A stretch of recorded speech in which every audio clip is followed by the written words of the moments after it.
पावसाळा येऊन गेला, पण तो जाता जाता धरणीला हिरवा रंग देऊन गेला.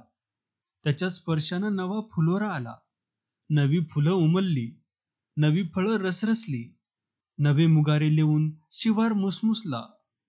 वाऱ्यावर नवी पिकं डोलू लागली. रानवेलींनी, फुलांनी कुंपणं मढवली. एक आगळा सुगंध सर्वत्र दरवळू लागला. परंतु वरवर शांत भासणाऱ्या पारगावच्या छातीत जुनाच अंगार फुलत होता, धगधगत होता, आक्यात तळमळत होता. तो निखारा फुलावा म्हणून फुंकीर घालीत होता.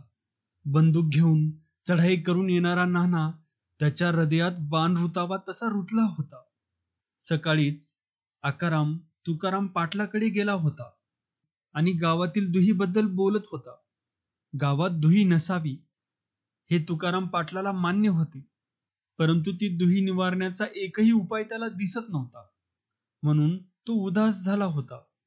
परंतु आपण ही दुही नक्की नाहीशी करू आणि गावातील कटकटींना कायमचं गाडून टाकू, असं आकुबा छातीला हात लावून सांगत होता.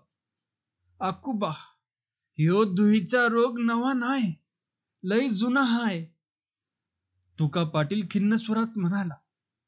नवीन रोगावर उपाय चालतो, पण जुनाट रोग रोग्याला घेऊनच सरणावर चढतो. मग असल्या जुनाट रोगावर एकच उपाय आहे. आकाराम निश्चयानं म्हणाला. औषधानं बरा होत नाही, त्या रोगाला कापून काढतात. हे ऐकून तुका पाटील विचारात पडला. रोग कापून काढायचा म्हणजे काय करायचं? आपलंच चुकलं. आपण गावातील दुहीला रोगाची उपमा दिली. म्हणूनच आकाराम जुनाट रोग कापून काढतात म्हणाला. आपलंच चुकलं. परंतु हा आकाराम हा रोग कापून काढणार म्हणजे काय करणार? पाटील उशीर विचार करू लागला. म्हणाला, आकाराम रोग कापून काढणार म्हणजे काय करणार? नाईकड्यांचा बिमोड करून वाद मरणार नाही आणि ते काम सोपं नवं. तुम्ही काळजी करू नका, आकाराम म्हणाला. तुम्ही माझ्या पाठीवर असा. मी सारं करतो. तुम्ही सांगाल तसं करतो. ही भानगड एकदाची कायमची मिटवतो. जा, कर काय बी, पर चांगलं कर, तुकाराम पाटील म्हणाला. हाय मी तुझ्या संग. आणि थोडा खर्च झाला तर? आकाराम एवढंच बोलून थांबला. तुका पाटील म्हणाला.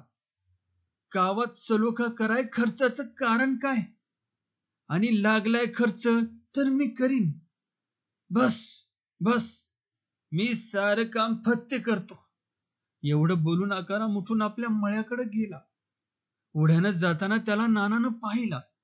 पाटलाच्या मळ्यात अख्ख्या कशाला गेला होता याचा तो विचार करीत सोफ्यात गेला. त्याला भूक लागली होती. न्याहारी घेऊन सैबू अजून आला नव्हता, म्हणून तो वाट पाहत होता.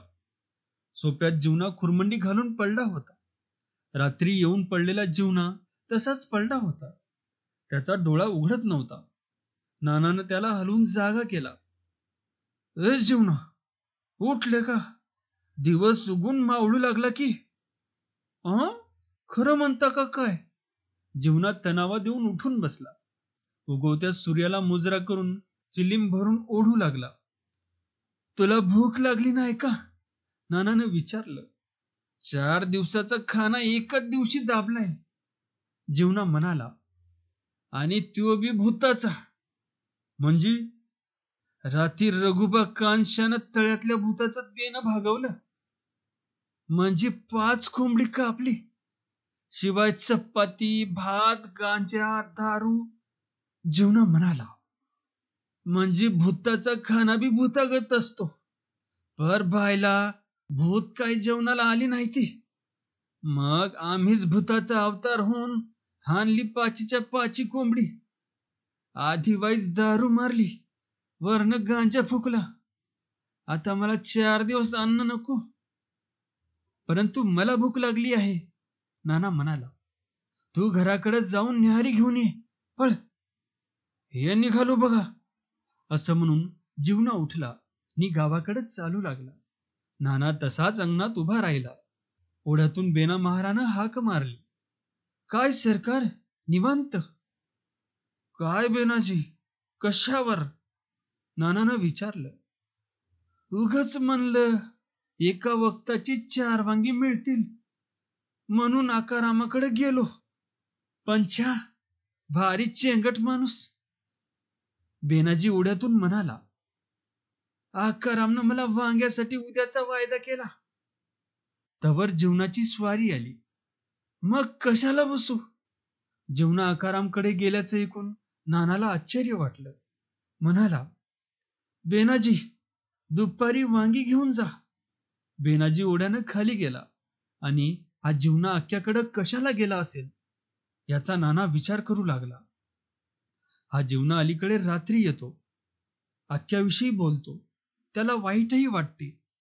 मग हा आता तिकडे का गेला असावा? जीवनाचा काय हेतू असेल? नाना विचार करीत होता. इतक्यात ओढ्यात सारंगीचा आवाज घुमावा तसा चंद्राचा स्वर निनादला. काय चाललं आहे सरकार? चंद्रा. नानानं पाऊल उचललं.